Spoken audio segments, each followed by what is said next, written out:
It's time for us now to start to go into the actual workings of the straitjacket system. We've seen how to stay aligned with our training partner. We've seen the crucial themes that make the straitjacket system possible. Now it's time to actually look at a situation where you have the rear mounted position. You want to fight your way through into a rear naked strangle. Let's start by looking at a very, very important division in the system. There are two ways that the system goes. Okay, there are essentially two straitjacket systems. The first is where we fall towards the underarm side. I'm just going to demonstrate what I mean by that. We know that when we're behind someone and we have our hooks in, etc., we have an arm that goes under our opponent's arm, which we refer to as the control arm, and we have an arm that goes over the shoulder, which we refer to as the strangle arm. Okay, orthodoxy in jiu-jitsu says that this is the weak side, and falling to the strangle side is the strong side. Okay, we've seen that my approach to the back position is neutral with regard side. I've tried to explain to you that I favor falling in either direction. There's pros and cons to both. Okay, neither is weaker nor stronger than the other. So I classify the first part of the system not as the weak side part of the system, but as the underarm side of the system. We're going to look first at the idea of falling towards the underside. First, why do I fall back to a side? Well, why is that important? Okay, it's very important that we don't fall back in straight lines. I'll demonstrate why. When we fall back in straight lines, our opponent can start bridging, and as he bridges, his head starts to come higher than my head. And that creates situations where it's very, very hard for me to get successful strangles on my opponent. Moreover, any pull on his part of my strangle arm is extremely effective. Okay, this is not a good position to be strangling people in. I must have my opponent's head lower than my head. The moment I see someone's head getting high up like this, I gotta stop whatever I'm doing and break them down to a hip. So I need, at this point, to start pommeling my legs underneath my training partner's legs. And from here, we hit a forward shift that puts my opponent down into a situation where I can put a single hook in and then break them down to a single hip. When he goes to bridge out of this position now, he'll never be able to get his head higher than my head. I cannot tolerate situations where his head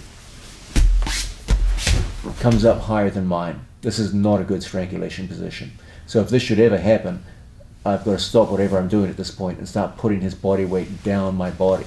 I've got to create a situation where his head is lower than my head. And from here, I break him to a single hip. Once he's on one hip, his ability to bridge is strongly diminished. And now I can keep him where he ought to be, which is his head lower than mine, where my strangles take great effect. Okay? That's just a little proviso there on head position and the relative height of your opponent's head. Now, with that being said, we need to go into the first part of the back attack system, the straitjacket system, which involves falling to the underside. This is probably the most well-known part of the back attack system. It is also the one which caught most people's eye because it seemed to go against orthodoxy. We're always getting told, don't fall to the weak side, don't fall to the weak side. And yet here you had a group of athletes who deliberately fell to the weak side and got an unusually high number of submission hold finishes on what people believed was the weak side. So, why do I encourage my athletes to fall to the weak side so often? What's in it? Well, we've already seen that there's nothing really intrinsically weak about it. It's only weak if I create conditions that make it weak.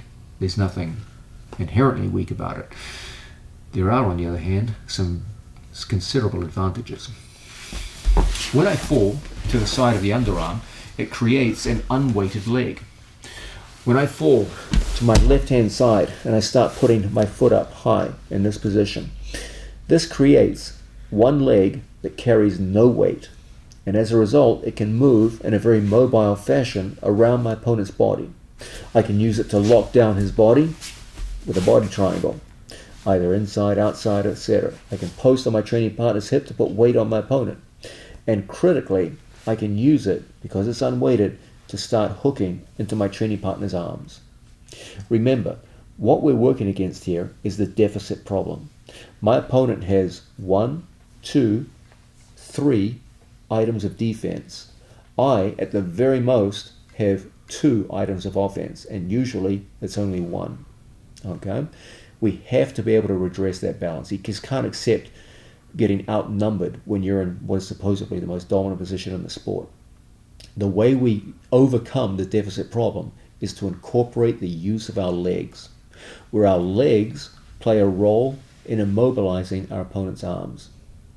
Only then can we get to a situation where I have parity of numbers with my offensive instruments versus his defensive instruments. We're not being outnumbered anymore. Okay? So we need ways to bring our legs into the equation. It's so much easier for me to bring my legs into the equation when they don't bear weight. Here I have an unweighted leg, which means any effort on my part to trap an arm is so easy. Let's contrast that with falling to what is supposedly the strong side. When I fall towards the strong side, as most people call it, now all his weight's on my right leg. There's no way I can use my right leg now to trap his arm. It's trapped by his body weight. Now he's got his arms set defensively on me. I've got to fight through his hands. Okay? We'll see later that there are some arm traps on the control side. They're not bad. They're not as good as attacking the secondary arm, but they're there. We'll look at them later. But there's no way I'm going to be able to trap his secondary arm with my legs now. He's sitting on top of it. Okay? So ironically, falling to what people call the strong side actually strengthens your opponent's defenses. So I guess in that sense it is a strong side. When we fall across the other way, that's exactly when we have an unweighted leg. And from here it's relatively easy to start getting feet hooked over our training partner's arms. Okay? So with that in mind, as a proviso, that's why I so often like to see my my athletes fall towards the what most people would call the weak side, what we call the underarm side, since we're neutral as to whether one side is stronger or weaker than the other. Now, with that in mind as a proviso, it's time for us to start going in here. And the first thing we're going to look at is establishing a hierarchy of hand fighting positions. Not all the hand fighting positions are considered equal. They're all good, but some are better than others. Okay? Let's start off with the bottom of the hierarchy and start working our way up to the top. Okay, I'm behind my training partner. I have my arm underneath, I have my arm over the top, and I'm looking for grips. Okay? Probably the grip that I will focus on first, more than anything else, is to take care of my opponent's primary defensive hand. Okay? Because that's the hand that will literally stop me in my tracks. It establishes inside position with my opponent's thumb, and as a result, it's almost impossible for me to work my way through. So whenever I'm behind someone, one of the things I like to do right from the start is to get a hold of my training partner's primary defensive hand at the knuckle line and bolt it down. Unfortunately, that means that he's got a secondary defensive hand, which if he knows what he's doing, he'll hold the thumb line, and now I won't be able to finish my strangle. Okay? If he holds the wrist, then I could finish my strangle. I could get my elbow in position and go to work. But when he holds the end of the lever up there at the thumb line, it's difficult. Okay? So now I have to start incorporating my legs. I'm going to take my foot across my opponent's body, and from here I have either a body lock, if my legs are long and my opponent's waist is thin, or a post rear mount if my legs are short and his waist is thick. Now, in this situation, what do I need? Well, the minimum requirement that I need is to take my opponent's secondary hand and put it below the line of his chest. Your opponent's chest line, the line of your opponent's pectoral muscles, is the critical demarcation line. I must push my opponent's wrist below that line. If the wrist is above the line of the chest, it will take extraordinary flexibility on your part to be able to get a hook over your training partner's wrist. So what we need is the ability to put the wrist below the line of the chest. Once that occurs, even a 51-year-old man with a hip replacement can easily put his foot over the top, lock, and start to control. Okay? The question is, how am I going to get that hand down there? Well, the first grip that we're going to look at is the lowest in the hierarchy of grips. That is where I have top hand dominance on my opponent's primary hand, but he has top hand dominance on my strangle hand. So here we have an example of indirect gripping.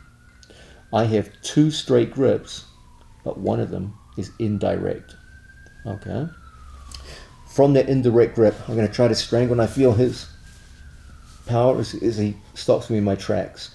What do? I lift the control hand, and then I take, with that indirect grip, his wrist below the line of the pectorals. The second I feel it go in, I make use of an attribute that every single one of you, every human on this planet has, and that is prior perception. The ability of one part of my body to find another. My foot will always find my own hand, even in total darkness. So all I do is just take my foot and slap my own hand with it. That puts it over my training partner's wrist and allows me to dominate the arm. I take his foot and I put my shoelaces behind his back, and I touch his spine with my shoelaces of my foot. If I just put my foot here, he can eventually pommel his hand free and escape. Okay? So it's very important when he holds me tight, I push his wrist below the line of his chest. That's step number one. Step number two, I take my unweighted leg and I use that human attribute that we all have, prior perception, and I slap the heel of my foot to my own hand or wrist. And as a result, it's so easy to push, extend, and put my shoelaces all the way through and touch my training partner's spine. Now when he goes to pull his arm free, it's a closed circle around his arm. The only thing left for him to defend himself is his chin. We now have what was the goal all along, the critical goal, an uncontested strangle hand. There is nothing left to fight my strangle hand. The primary hand is controlled by my hand, top hand dominant. The secondary hand is controlled by my right leg. Now, the only thing between me and a successful strangulation is my opponent's chin and jaw. And I have one of the most efficient instruments, an uncontested strangle hand, to go through and finish. Very soon, we're going to be looking at exactly how we use that uncontested strangle hand to get the finish. So there's the bottom of the hierarchy. It's good, but obviously there's better. That's where my strangle hand is controlled by his secondary hand. From here, I try to bring it up. I know what my goal is. It's to put his wrist below the line of his chest. The second that happens, we can use the unweighted leg to go through, and I use prior perception to touch my own hand. Regardless of how old or inflexible you are, I'm the perfect example, you should be able to do this. One part of your body can always find another part, regardless of your athletic abilities. Now, from here, he makes a strong arm. His arm is never as strong as my leg. I bring my shoelaces behind his back until my shoelaces touch his spine. When he goes to circle his arm out, it's almost impossible. Because of my knuckle line grip, when he goes to circle out the other arm, it's very, very difficult. If I feel I have to, I will double up on it. When he goes to wriggle free, I make sure I keep good head position. We don't want our opponent's head beating our head. If we should ever see there's a danger of this, I will stop what I'm doing and I will use a wraparound grip where I grab my training partner's head and I correct it. I don't care if his jaw is down. This is not a strangulation grip. As I lose the head to the floor, I will use a wraparound, control the whole head, and physically pull my head back into a winning position so that the head trap, the fundamental basis of back control, my head and strangle hand on either side of his head, is maintained.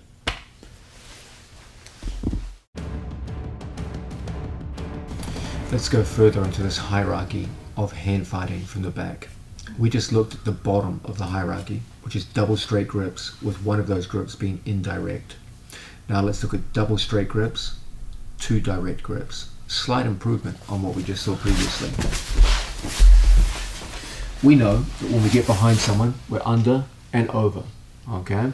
We have an opponent with a primary defensive hand and a secondary defensive hand. Okay?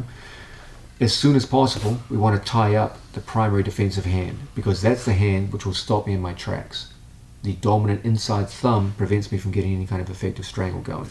So we always want to tie it up, and because it's a straight grip, we work at the knuckle line, like so. Okay? Once we fall over to our side in a position like so, very often we'll have an opponent who has a strong grip on us, so we have an indirect grip on him. Okay? Let's understand something. His grip is very, very strong at preventing me bringing the hand across the body, but it is shockingly weak in another direction. The grip that he has now is very good at preventing my right hand going over his left shoulder, which would be a strangulation, but it is abysmally weak at stopping me taking my hand over his right shoulder. It's so easy.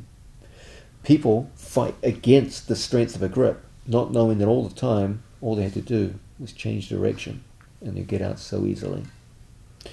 I never fight into the strength of my opponent's grip.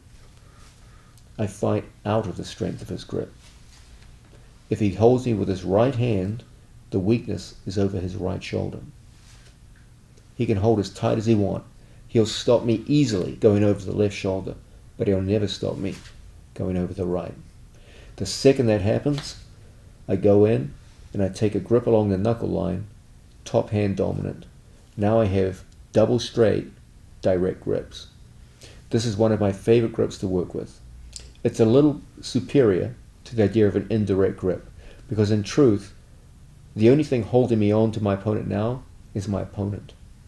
If he was smart and let go and change grips in the course of combat, I wouldn't be able to manipulate him into an arm trap. But when I grip him, it's me deciding where his hand goes, not him. So when I get double straights, again, the goal is always the same. I want to take his wrist below the line of his pectorials. That's the critical demarcation line that I'm always thinking about.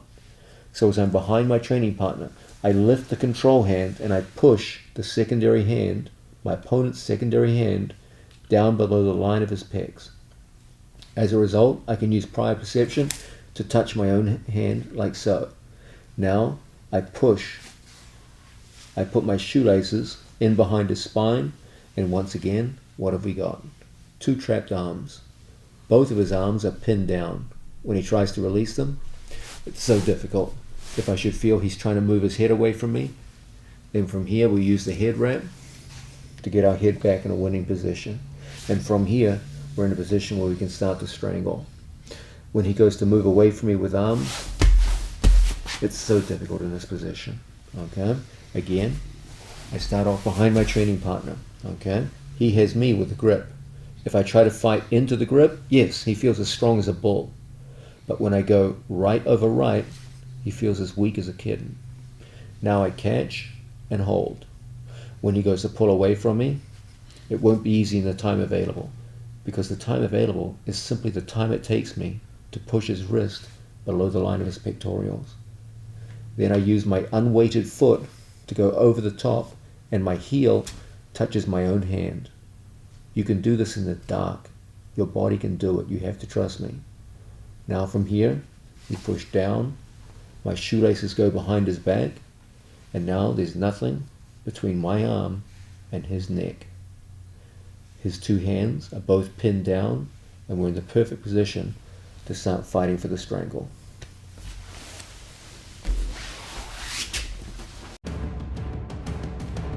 Action.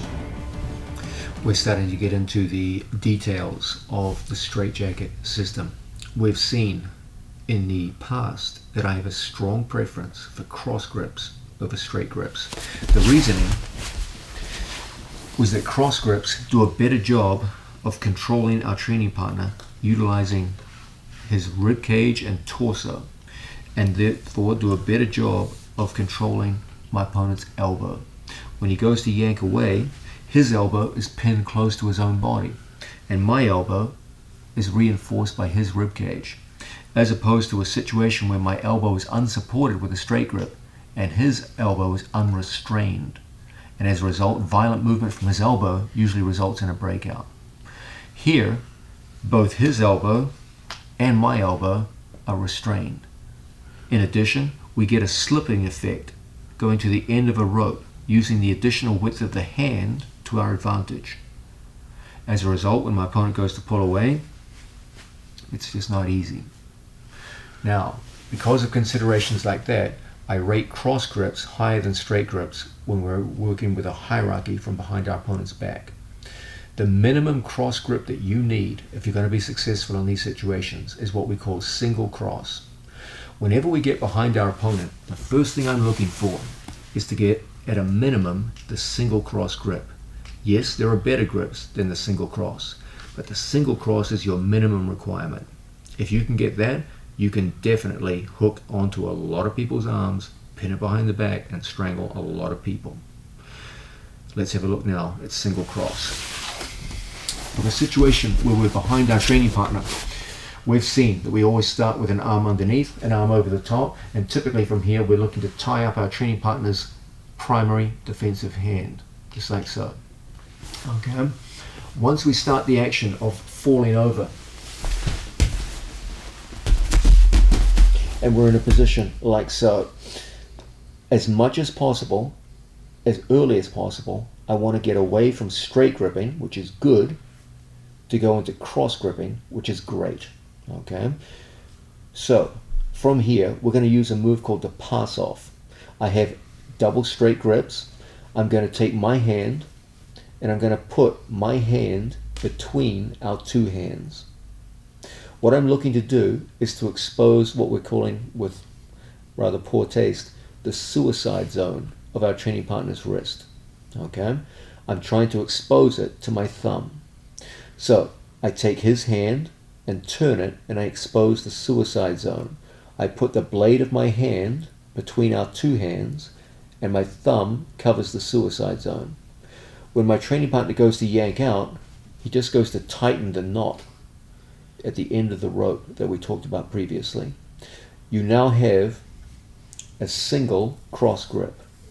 The beauty of the cross grip, or one of the beauties of it, is that it does an exemplary job of keeping your opponent's wrist below the critical demarcation line, the line of his pectorals.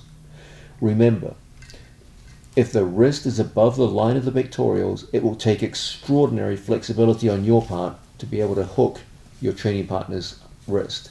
Now, if you're built like BJ Penn, you may be able to do this. But if you're built with a 51-year-old body with a hip replacement, you're definitely not. So we need to be able to push the wrist below the line of the pectorals.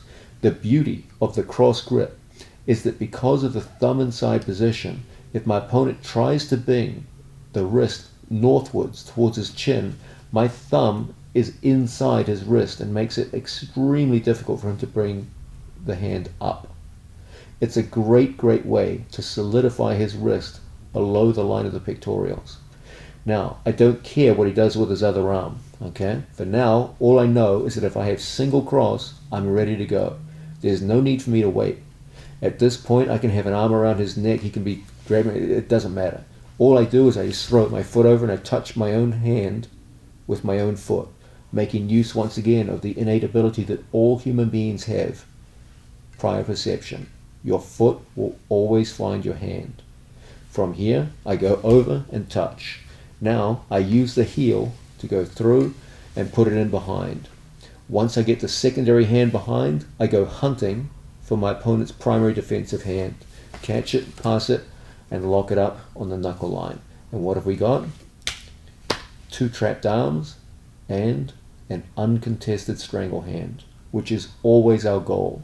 Our goal in the entire straitjacket system is just to create conditions where I have an uncontested strangle hand to go against my opponent's neck.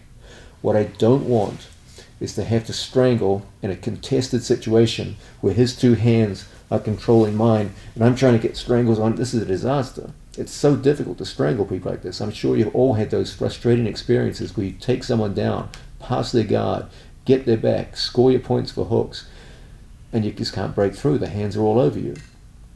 You're outnumbered here. He's got two defensive hands and a chin against your one offensive strangle hand. You're outnumbered 3-1. Okay, we can't accept that. Those are just not good odds. So from here, we've seen this idea that when someone grabs our wrist, we use a pass off. I go through, grip, and I take a single cross grip. The moment I have that in place, there's no need to wait. We go over the top and touch our own hand with our foot. And then we go around the corner and put it behind the back. As he goes in to stop the strangle, I get opportunities to tie up his one remaining hand. Now both arms are constrained and I still have a free hand, which there's nothing to fight against it except his jaw. And we'll soon see it's not going to be enough.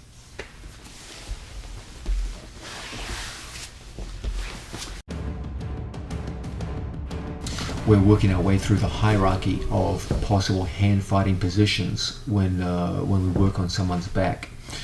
We've seen that we have a general preference for cross grips over straight grips, and we have a general preference for direct grips over indirect grips. That's not to say the other grips are not valuable. We use them all the time. Sometimes you can't get the most preferred grip. Sometimes you've got to go with what you got. Okay, you're not always going to get the best grip imaginable, but a lot of times you will. But if you have choices, obviously work your way up the hierarchy. We're going pretty far up the hierarchy now. We're starting to get into the so-called double cross grips. The first one we're going to look at is double cross indirect. Okay, we're behind our opponent. We've got one arm under, one arm over, and from here we've fallen successfully to one side. Now, from this position, we're trying to fix up our grips. We've seen that if we start with double straight, it's not a difficult thing for us to use a pass off and get a single cross grip. Okay? Now, you have a strangle hand. Your opponent knows that. He reasons to himself, well, the strangle hand's going to enter here. So let me put my remaining defensive arm exactly where he has to enter. Smart move. That's a good man who thinks that way. He's reasoning tactically, and that's a good move. Actually, the best move he could make under the circumstances. Okay, I am going to willingly give him my strangle hand. I put my hand in and I fake a strangle. If he doesn't react to the fake, I'll strangle him right here. I'll go through and strangle. So he has to react to the fake. Okay, he goes in and makes a solid grip. So now he has a direct grip on me. I have an indirect grip on him. But I have a direct cross grip on the one that counts, the secondary defensive hand. That's the one I'm trying to hook with my leg. Now, as he holds me off, he thinks he's doing a good job. He's saying, hey, stopping that strangle. I'm doing fine. I'm surviving. I'm doing fine. All I do is I go over the top. I use prior perception to touch my own hand and put his secondary hand behind his back. I've got two hands. He's only got one. Now I fake the strangle and get him pushing on me. And all I do is I go over the top and I seize the knuckle line. I strip his grip off, and what have we got? An uncontested strangle hand once again.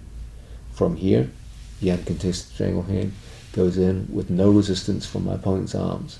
Let's have a look at that again.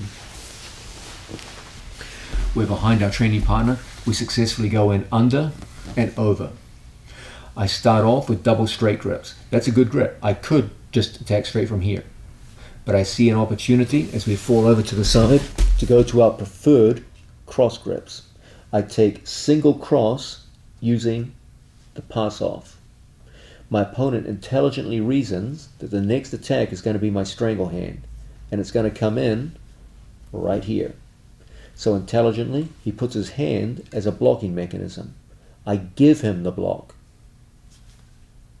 Now, he has a cross grip on me that is direct. I have an indirect cross grip on him. But here, I have a direct cross grip on the arm that counts. He has an indirect cross grip on me. This is the arm that I want to take out of business, the secondary arm. I take my foot over the top and eliminate it. Once the secondary arm is eliminated, I go back to the primary arm. I bring my hand inside. I don't attack at the wrist. I attack at the knuckle line. I put my fingers underneath, making sure that I never break the rules of jiu-jitsu by gripping fingers. That's illegal. I go through under the knuckle line, close my thumb over the top. He holds on as tight as he can, and I break it free. Remember, never try to pull the hand off your wrist. That takes strength. Just immobilize the hand and turn your wrist, and it comes out like magic. Again, never try to pull his hand off yours. That takes enormous amounts of strength. Simply hold, and from here, I just turn inside the weakness of his thumb. And as a result, I come out. His primary defensive hand is immobilized.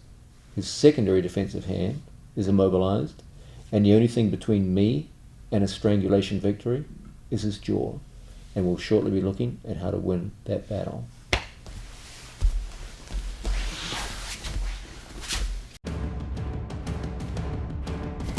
Now, we're looking at the hierarchy of grip fighting positions that our hands can go in relative to our opponent's hands whenever we find ourselves in a hard hand fighting situation on someone's back looking to trap arms in the so-called straitjacket system.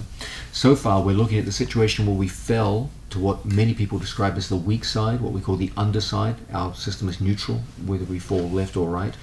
We're going to look now at what is the top of the chain as far as the hierarchy goes. This is the best hand fighting position to be in. This is the so-called double cross position. Double cross with 2 direct grips. This, more than any other, is the position which is associated with my students and their success in competition. This is the one we look for the most. Can we always get it? No, but it's not always necessary. You can often get success with the grips we've looked at so far. But if you give us a choice, this is the one we're going for. Okay, we're behind our training partner. We've seen standard beginning position. We go in and score our opponent's hands. I'll demonstrate it out of double straight grips. Okay, from double straight, we use a pass off and we go in and secure our training partner's wrist. Okay, that gives us single cross. If my opponent didn't move from here and just sat there inert, okay, there's no reason why I can't use single cross to just go in and start scoring his arm. Okay, but of course, no one's going to passively sit there when you're cross gripping them like so. What we typically find is opponents do one of 2 things.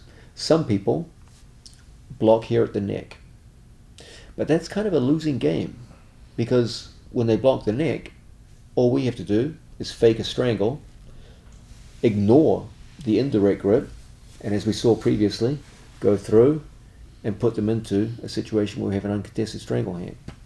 So what other opponents do is they reason to themselves, well, the real source of the problem is this damn cross grip. That's what's causing all the problems. Because when he goes to pull his arm away, he can't. When he tries to bring his hand upwards, he can't. It runs into my thumb. If I have to, I'll even use 2 hands here to hold it down and keep his wrist below the line of his pectorals. Remember, that pectoral line, that's the demarcation line. If my opponent's hand rises above the pectoral line, there's no way I'll make a hook. So I always have to keep that wrist down there towards the belly button, okay, at least below the line of the pectorals. And as a result, I'll always be able to get my foot over the top. So what many of your opponents are going to reason is, okay, this cross grip, that's the source of all my problems. If he could take that off somehow, say for example by reaching with his other hand and peel it off, well then he'd be free, and then he could start escaping. It's a natural thought, okay? It's an intelligent thought. But unfortunately, it's also runs into major problems. When I hold my opponent's wrist, like so, if he ever goes to peel my hand off, which is a natural, intelligent thing to do, because it would, if it succeeded, it would actually free him, he exposes himself to the double cross.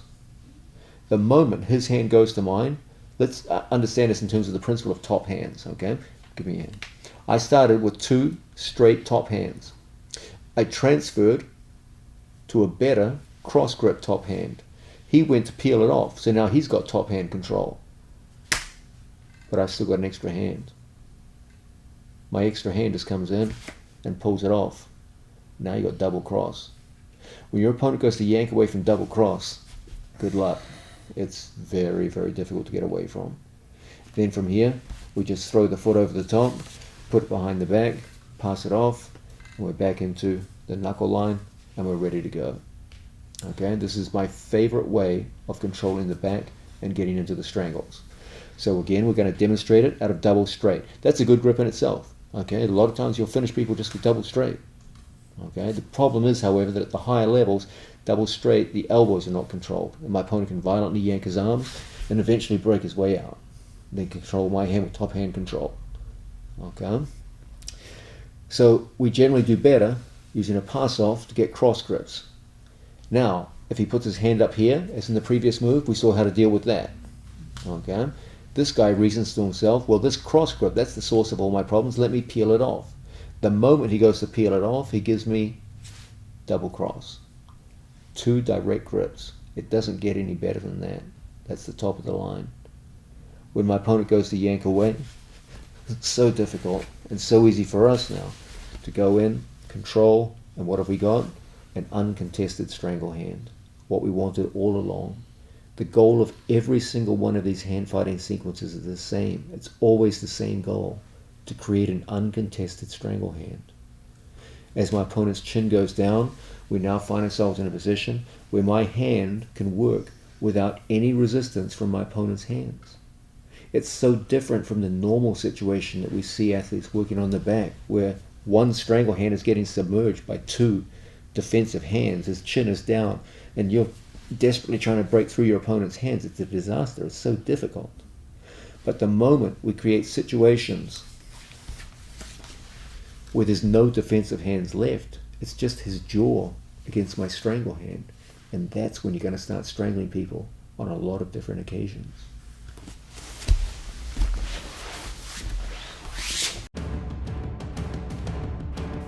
We're looking at the straitjacket system, where we fall to what most people call the weak side, what we call the underside, and we're going through, we have been through the various hand fighting, grip fighting sequences that we use, culminating in a hierarchy that builds up to the so-called double cross position, our favorite position to hook our opponent's arm, immobilize both the primary and the secondary hands, so that we create what we call an uncontested strangle hand.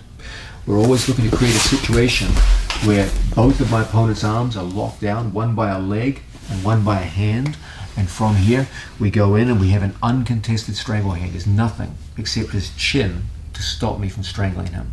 That's always the goal. Now, ordinarily I would be down with 2 hooks in to perform this move in a combat situation, but I'm going to demonstrate it for you in a kneeling position without hooking my opponent's leg, because I want you to see the precise details of my hand positioning, which are very, very important here. Ultimately, what we have to do is to be able to penetrate the space underneath our training partner's jawline and get to a situation where my arm is in a position to strangle. Your opponent knows that. You've got both of his arms pinned, and he will do everything possible to keep his chin down and prevent you penetrating underneath the jaw. Remember, there's a simple measurement here as to whether or not you're going to succeed or fail. That measurement is the width of your wrist. If I can get my wrist underneath my training partner's jawline, I can definitely strangle someone. But there's a problem. Your opponent can physically touch his chin to his chest. Any reasonably athletic human being can do that. That space is much smaller than the width of my wrist. So we've got an immediate problem here. I need to be able to get my wrist underneath his jaw, but my wrist is physically much larger than the space between my opponent's jaw and chest. So how are we going to do this? The metaphor which we have to work with is drawn from that of a knife. When you have a knife, obviously it has an edge which is extraordinarily thin and sharp. When a knife cuts through something, the first part of the knife that enters is that thin, sharp edge. The rest of the knife, working the way up from that thin, sharp edge, is actually quite thick by comparison. So when you take your knife and you cut through something, the thin, sharp edge creates a small opening through which the thicker part of the knife gradually penetrates until finally the thickest part of the knife, the spine of the knife, can ultimately get through. But you never could have taken the spine of the knife, turned the knife upside down and just cut straight through to whatever medium you were cutting through. That never would have happened. It's just too thick. So too with your penetrating hand. You'll never just start off on someone whose chin is tucked and just get your wrist underneath. It's too big. You have to contour and manipulate the workings of your hand so that thinner parts of your hand penetrate first, like the edge of a blade, and then the thicker part follows on afterwards, like the thick spine of a knife. Keep this metaphor in mind when we work with this position. Now, when we go to strangle, you can see that my wrist is relatively thick compared to the other parts of my hand. The thinnest part of my hand, which I can generate to penetrate underneath a resisting jawline, is always the knuckle of the thumb. That is the thinnest part of your hand. That's what's going to be the edge of the knife that first gets underneath. At the same time, I'm not going to work with a thick, clumsy fist. We're going to work with what we call a flattened fist. In a flattened fist, I make a fist not like a punching fist, but rather like this, with my knuckles straightened out. This flattened fist is relatively thin in its cross section. So now I have the thinnest part of my hand, the single knuckle of my thumb, followed by a relatively thin fist, and then ultimately a flattened hand, which will walk through and give me an entrance of the entire wrist.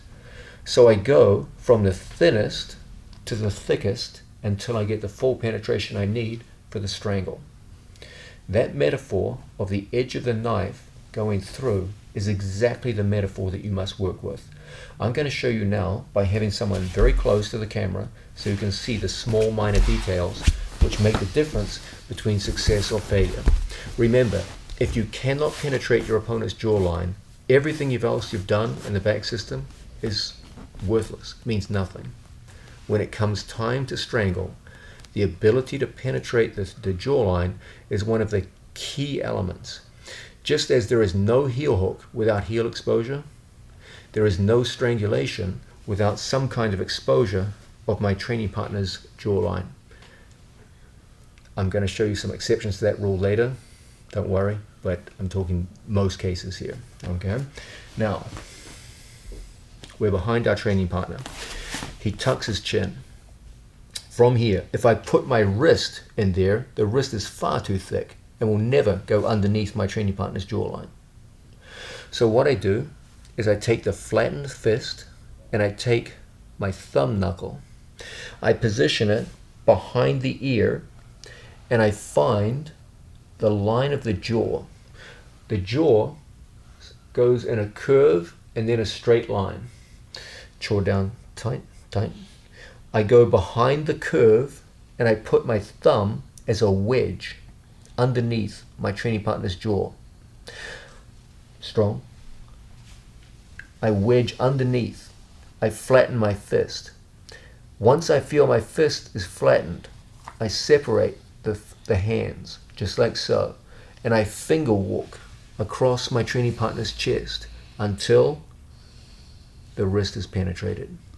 The second the wrist is penetrated, the second it goes through, my elbow follows. And I find myself in a position where I can hide my thumb line behind my training partner's neck. Now we're in the perfect position to start the business of strangling. So, successful penetration of the neck. My opponent is down. From here, we make a flattened fist. Don't go through with an extended hand too early. If your opponent starts grabbing fingers with his other hand, it's going to stop you in your tracks. Remember, some people play fast with the rules, and it's not supposed to happen, but often they will. Okay? So, I don't want to expose fingers. They're too easy to grab. So, I make the flattened fist. He goes down tight, tight, tight, strong as you can. Don't be kind. Turns the chin in, puts the ear down, does all those things, brings the shoulder up, all those things that people do. We take this and we enter behind our training partner's jaw. Now, I get the thumb knuckle under the jaw. Once the thumb knuckle enters, the hand flattens. I walk across And from here, once we penetrate, look how the elbow goes around the corner, and I hide my thumb line. So when he tries to reach for the thumb line, it's not there to be taken. If I give him access to the thumb line, I've got to start all over again now. Okay, so once again, he goes in. Look how we make a flattened fist. That's the thinnest fist you can make. You start like this, you're never going to get anybody. All you do is annoy people. So we go in behind, and I take my thumb knuckle, the thinnest part of my hand, strong, and I penetrate underneath.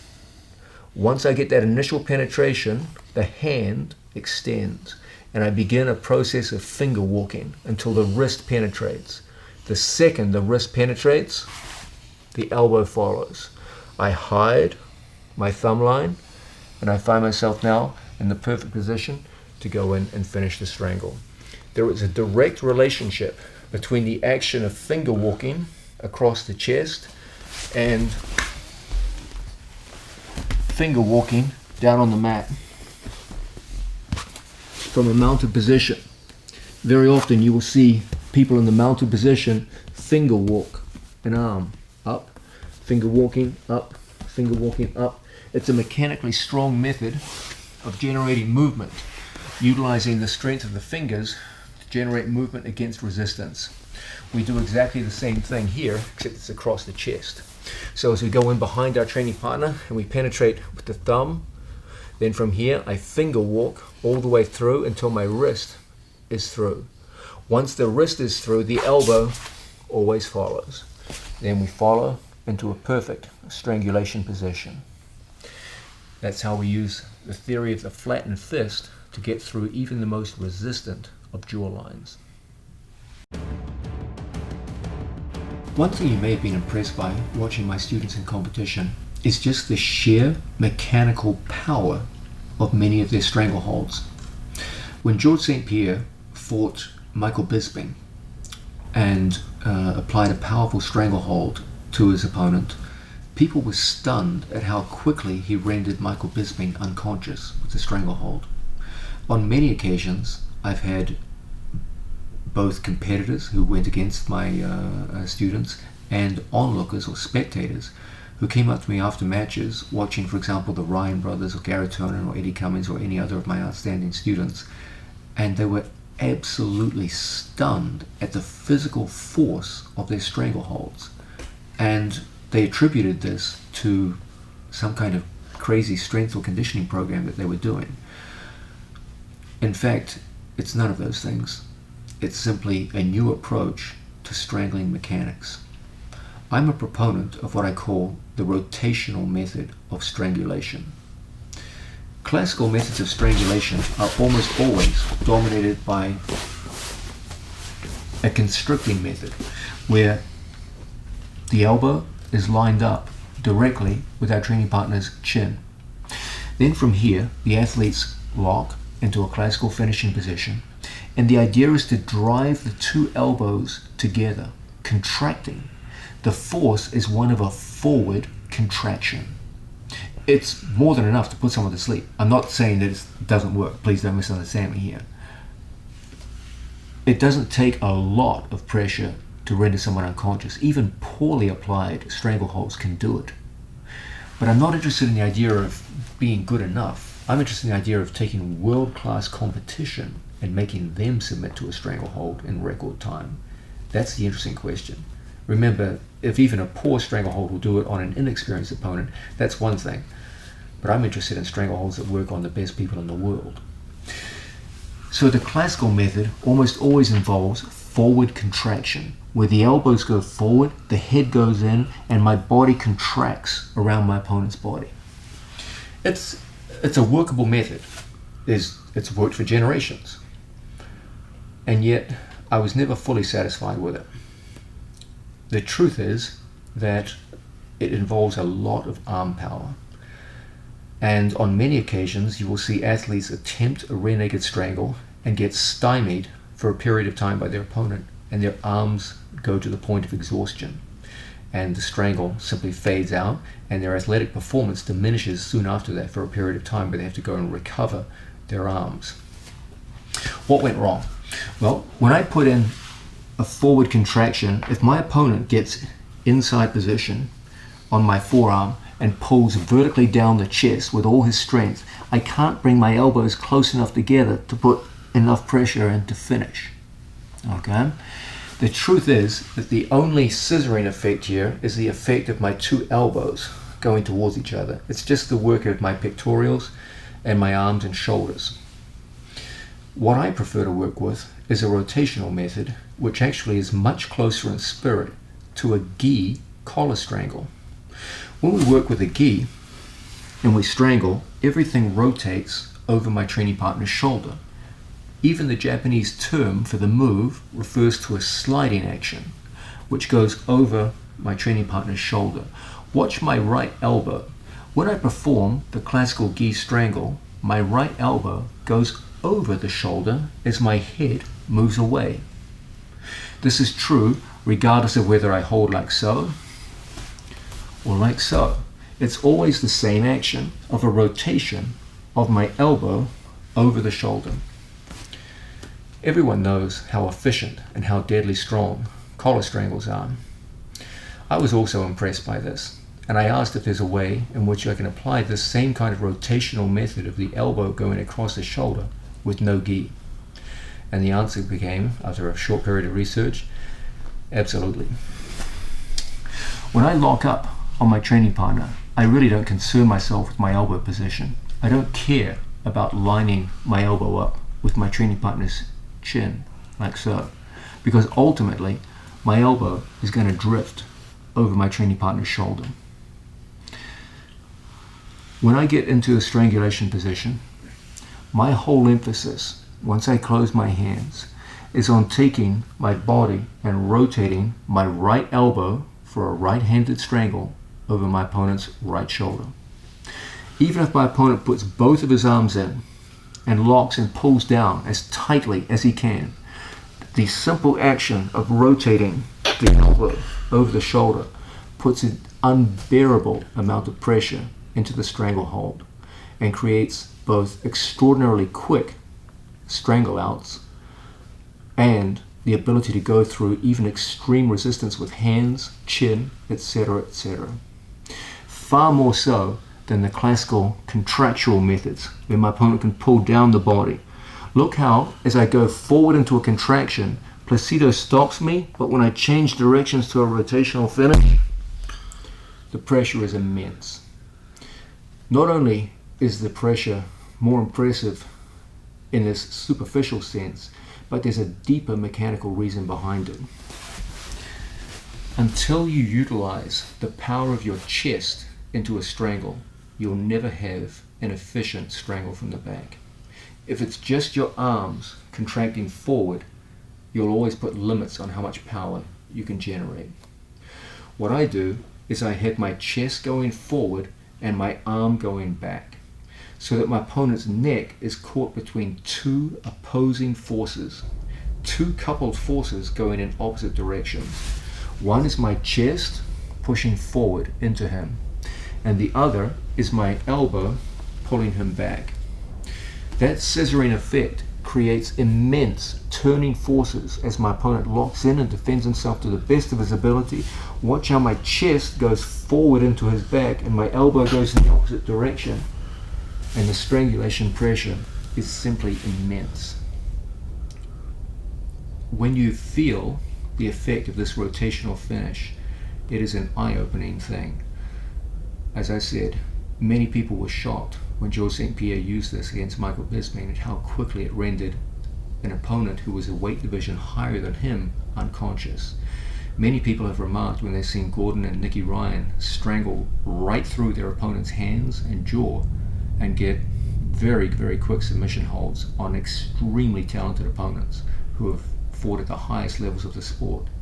And many of our opponents have come forward and said, hey, where did that strangle power come from? Well, it came from the power of rotation and the power of coupled forces, the two things that have been missing in most approaches to the rear naked strangle for the longest time. Once again, once we get behind our training partner and we go in like so, the rotational force that we look for once we've penetrated is one, where everything lines up, the arms go in, and then from here, everything rotates over the shoulder. I will even rotate my head by putting my chin on the back of their skull to aid the rotation of my right elbow. Classically, we get taught to put our head down. That actually limits how far my right elbow can rotate. So typically, I look in the direction of the strangle. Once I make that look, even when he grips with everything he's got, let's make this interesting. Bernardo, you come too. You come behind me, or in front, whichever is more comfortable, and you pull down 2 on my arm. So 2 men pull down on my arm. Get down nice and low so you're in a better pulling position. Get down low so you're good. Okay, both of you, pull, boom. Got it? Strong as you can. Go, go, go, go, go, go. And you simply go right through it. Okay? There's no arm resistance that will stop that kind of rotational force. There's too much force behind the coupled force of the chest forward and the arm back, and the strong rotational ability which makes me utilize my entire back and scapula to pull across like a gi strangle, rather than whatever I have in my pectorals and shoulders crunching forward on my opponent. This approach to strangulation will double or even triple the amount of mechanical power you can apply to a strangle. Now, is this a good thing? Well, in truth, strangles don't typically require a huge amount of pressure in order to work. If you have an unresisting opponent, even a poorly applied strangle will work. But at World Championship level, it makes a difference. You may not have long to apply the strangle on a skillfully escaping opponent, and so if you can strangle them more quickly than usual, that's definitely a plus. Plus, you often deal with athletically very strong opponents who can exert tremendous hand pressure, and classical methods may not get you through and may actually exhaust your arms in the attempt. But this method, it's my back pulling. At no point are my arms engaged. My arms won't get tired using this method. I can squeeze for 2-3 minutes with my lat muscles, no problem. But I can't squeeze with my biceps for 2 to 3 minutes. I'll be exhausted quickly. This method is the basis of our approach to strangulation from the back without the gi. I think when you try it, you'll be impressed.